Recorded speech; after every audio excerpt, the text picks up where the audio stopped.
તો વાત કરીએ ઈડરની તો ઈડર હિંમતનગર હાઈવે પર આવેલ બાલાજી રેસિડેન્સી સ્કીમ બિલ્ડિંગ દ્વારા આજથી આશરે 6 વર્ષ પહેલા સ્કીમ મૂકવામાં આવી હતી અને તેની બ્રોશર પ્રમાણે જાહેરાત કરવામાં આવી હતી, જ્યાં લોકોને પોતાનું સપનાનું ઘરનું ઘર મળે તે હેતુથી બાલાજી રેસિડેન્સીના માલિકો જોડે બુક કરાવી હતી। ત્યારે બિલ્ડરો દ્વારા લોભામણી જાહેરાત કરી બ્રોશર પ્રમાણે સુવિધાઓ મળશે તેવી લાલચમાં આવી અને લોકોને ફ્લેટો ખરીદ્યા હતા।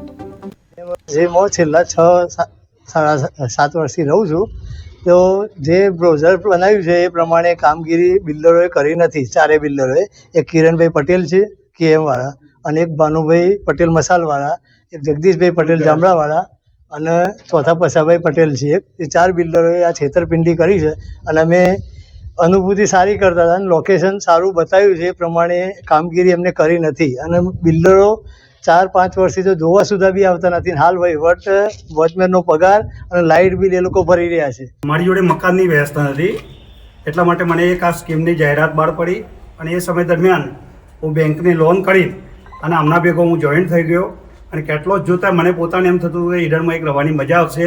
હું એક ટેલરિંગ કામનો ધંધો કરવાવાળો માણસ હતો અને મને આ લોકોએ કોઈક સારું એવું પ્રમાણ આપીને એને મને છેતરીને મકાન આપેલું છે।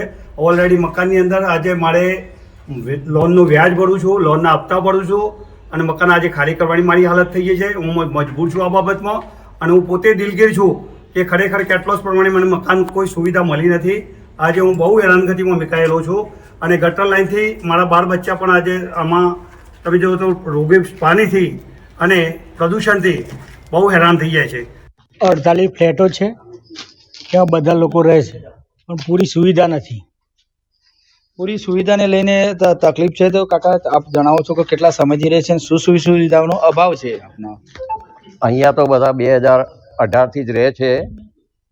બિલ્ડરોએ બધી સુવિધાઓ આપવાની કીધી હતી, લિફ્ટની કીધી હતી, ગટર લાઇનની કીધી હતી, ફાયર સેફ્ટીની કીધી હતી, પણ આજ સુધી એક પણ બિલ્ડરે અમને આ સુવિધા આપી નથી।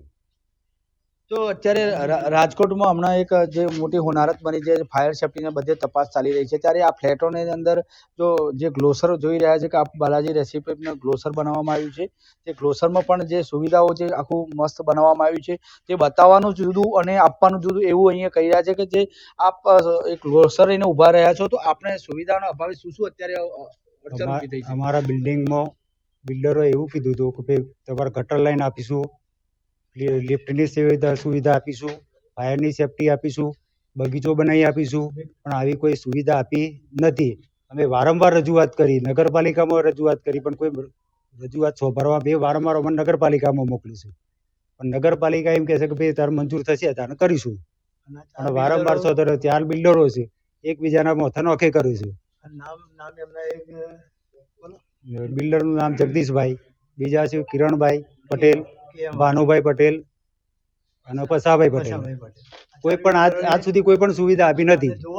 વારંવાર આવું પાણી ઉભરાતું હોવાથી કે બાજુમાં ખેતરમાં કૂવો છે, કૂવામાં પાણી પડે છે, કૂવા દ્વારા રજૂઆત કરીને અમારા ઉપર ફરિયાદ કરી, ભાઈ તમે આ પાણી ખાલી કરી આલો, પાણી બંધ કરો, તો અમારો ના છૂટકે આ ફ્લેટ ખાલી કરવાનો વારો આવ્યો છે।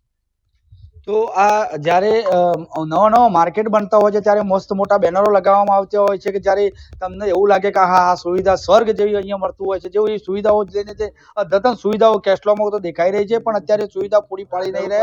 ત્યારે આપણે કાગળ પર સુવિધા જોઈ રહ્યા છે, ત્યારે આપણે આજે શું સુવિધાના અભાવે તમે શું આ તકલીફો વેઠી રહ્યા છો? સાહેબ, આ ફ્લેટ શ્રી બાલાજી રેસિડેન્સી જ્યારે અમે ખરીદ્યો ત્યારે તો બ્રોશર પર પ્રમાણે તો ઘણું સુંદર સ્વર્ગ જેવું લાગતું હતું, પણ આજની સ્થિતિ તો એવી છે કે નર્ક બી આના કરતાં સારું હોય, કારણ કે ગટરનું પાણી એટલું બધું ગંદુ બહાર આવી રહ્યું છે અને ખાળ કૂવા ઉભરાઈ રહ્યા છે। તેમજ અમે વારંવાર બિલ્ડરોને ફોન કર્યા, આજે પણ અમે બિલ્ડરોને ફોન કર્યા છે, પણ એક પણ બિલ્ડર હાજર થવા તૈયાર બી નથી કે ફોનનો એવો જવાબ આપે છે કે તમે કરો એ ખરું।